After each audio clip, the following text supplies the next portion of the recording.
Très chers téléspectateurs de 14 TV Gabon, bonsoir. Soyez les bienvenus pour ce flash d'information du mercredi 13 juillet 2022. Dans le magistère universel, dans une interview accordée hier à la chaîne de télévision hispanique VIX de Televisa Univision, le Saint-Père est revenu sur son état de santé et sa possibilité de renoncer au ministère pétrinien, mais encore sur les sujets d'actualité liés à la pandémie de la COVID-19, la guerre en Ukraine, l'avortement et les abus envers les enfants. Pour le pape François, en ce moment, je n'ai pas l'impression que le Seigneur me le demande. Si j'avais l'impression qu'il me le demandait, oui. Il a ensuite qualifié de coïncidence le fait qu'il se rendra à l'Aquila, lieu où est enterré Célestin V, à la fin du mois d'août pour le prochain consistoire. Dans le magistère local, c'est le jeudi 14 juillet 2022 que va s'ouvrir à nouveau dans le diocèse d'Oyem une session extraordinaire des évêques du Gabon. Cette réunion de travail aura un objectif triptyque au dire du secrétaire de la conférence des évêques du Gabon. Voilà, les évêques doivent se retrouver à l'assemblée plénière de l'association des conférences épiscopales d'Afrique centrale, la CERAC. C'est d'ailleurs la 12e qui se tiendra à Mongomo. Elle devra débuter le 17 juillet et clôturer le 24 juillet à Mongomo. Mais avant, ils vont se retrouver à Oyem pour une séance de travail, on va dire une session extraordinaire. Et au menu de la session extraordinaire, comme vous le savez, à Port-Gentil, lorsqu'ils sortaient de l'assemblée plénière de Port-Gentil, ils avaient décidé de rédiger un guide pastoral sur la famille. Donc cette fois-ci, ils vont d'abord corriger le premier jet qui a été rédigé par une équipe qui a été mise en place. Ensuite, ils devront également relire, sinon corriger leurs contributions aux travaux de la CERAC, puisque chaque pays est appelé à contribuer sur le thème qui a été choisi par rapport à la CERAC.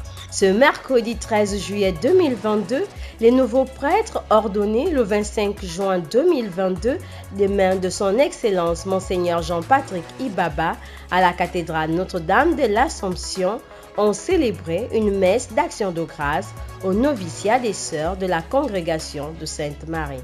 C'est ce mercredi 13 juillet 2022 à 15h30 que s'est tenue à la paroisse Saint-Pierre de Libreville une réunion de mise au point et d'information aux pèlerins autour de l'abbé Michael Oyonomoussavou, aumônier de la pastorale juvénile de l'archidiocèse de Libreville. Le club de lecture non-voyage organise depuis le lundi 4 juillet dernier plusieurs activités liées au lancement de la deuxième édition de ces activités sur le thème « Mon livre et moi ». La journée du vendredi 9 juillet 2022 a été dédiée au conte, tandis que celle du lundi 11 juillet 2022 était, elle, consacrée à la théorie du jardinage pour les enfants du pré-primaire. Comme activité, il y a des jeux que nous avons créés autour du livre. Beaucoup de nos jeunes ne connaissent pas certains écrivains gabonais. Ils les découvrent en classe quand ils ont une œuvre au programme. Donc j'ai créé un jeu qui consiste à découvrir l'auteur et son œuvre. Il y a plusieurs activités qui tournent autour du livre. Il suffit de venir ici lundi, mercredi et vendredi pour découvrir ce qui se fait autour de lecture.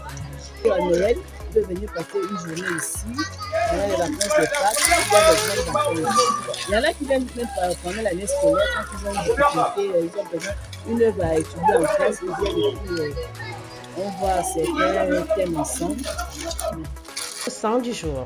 Né en 973 et couronné empereur d'Occident à Rome en 1014, il sera le dernier représentant de la dynastie des Othons. Avec son épouse Cunégonde, Henri mena une vie monastique sans négliger ses charges temporelles. Il travaille activement à la réforme de l'Église en Germanique et en Inde. Il meurt en 1024. Bonne fête à tous ceux qui se prénomment Henri. Très chers téléspectateurs de 14 TV Gabon, c'est ainsi que se referme le flash d'information de ce mercredi 13 juillet 2022. Nous vous remercions de l'avoir regardé. En route pour les 200 ans de notre Église, gardons la foi, l'espérance et la charité.